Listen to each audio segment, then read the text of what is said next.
तीन निकम्मों को one day team से नहीं हटाओगे तो एक बार फिर से नाक कटाओगे। इन्हें हटाओ, टीम इंडिया को बचाओ। जी हां, तीन ऐसे खिलाड़ी हैं जिन्हें वनडे टीम से हटाना बड़ा जरूरी है और उनके जगह पर किसी अच्छे खिलाड़ी को लाना बड़ा जरूरी है। नहीं तो हम जिस तरीके से हमने दूसरे वनडे में नाक कटाई है, इसी तरीके से तीसरे मैच में भी नाक कटाएंगे।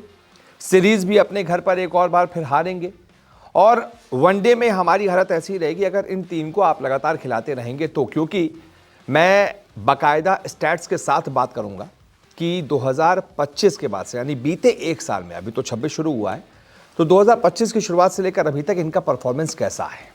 सैंपल साइज मैंने पूरे एक साल का लिया है। बीते एक साल में इनका परफॉर्मेंस कैसा है मैं आपको खुद बताऊंगा, फिर आप तय कीजिएगा ये टीम में रहने लायक हैं या फिर नहीं, या फिर ये सिर्फ और सिर्फ अपने नाम की वजह से टीम में मौजूद है। कौन कौन से खिलाड़ी हैं? देखिए, दूसरे वनडे में हमने देखा कि कई सारे खिलाड़ी फ्लॉप रहे, लेकिन उन्होंने पहले परफॉर्म किया हुआ है तो हम ज़्यादा सवाल नहीं उठाएंगे। जैसे रोहित शर्मा पहले परफॉर्म किया हुआ है तो हम उन पर सवाल खड़े ही नहीं कर सकते। ऐसे ही वो नंबर 3 पर आईसीसी के वनडे रैंकिंग में नहीं है। जैसे कि विराट कोहली, वो भी कल के मैच में फ्लॉप हो गया। इसका मतलब ये थोड़ी ना कि हम उन पर सवाल उठाने लगे। उन्होंने लगातार टीम इंडिया के लिए शानदार परफॉर्म किया, इसीलिए वो नंबर 1 रैंकिंग में वापस आ गए। लेकिन कुछ खिलाड़ी ऐसे हैं जो बीते एक साल से ही फ्लॉप हैं। इसमें नंबर 1 निकम्मे हैं रविंद्र जडेजा। ये सिर्फ नाम की खा रहे हैं, नाम की वजह से टीम में है, क्योंकि बहुत सालों से ये टीम में है, कुछ नहीं कर रहे हैं, ना बैटिंग कर पा रहे हैं ढंग से, ना बॉलिंग कर पा रहे हैं।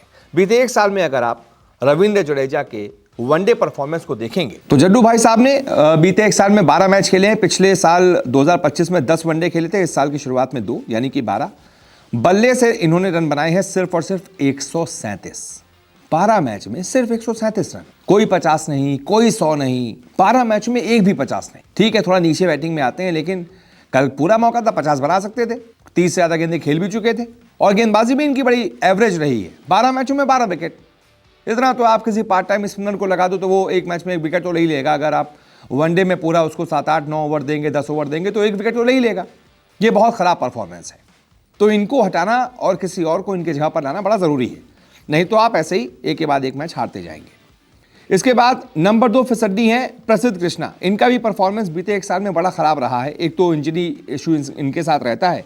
भाई साहब बीते एक साल में सिर्फ 6 वनडे खेल पाए, सिर्फ और सिर्फ 6, 2025 से लेकर अभी तक। इसमें इन्होंने 11 विकेट लिए, लेकिन बहुत ज़्यादा महंगे साबित होते हैं। 7 के आसपास की इनकी इकॉनमी है। यार, वनडे में 10 ओवर में आपने 70 रन खा लिए, आपने मैच वहीं दे दिया सामने वाली टीम को।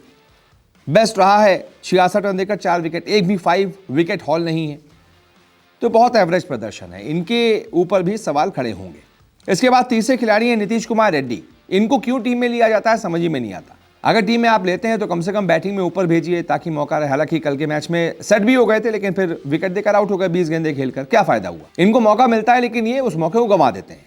अभी तक इन्होंने 3 वनडे खेले हैं और देखिए सिर्फ और सिर्फ 47 रन है भाई साहब के।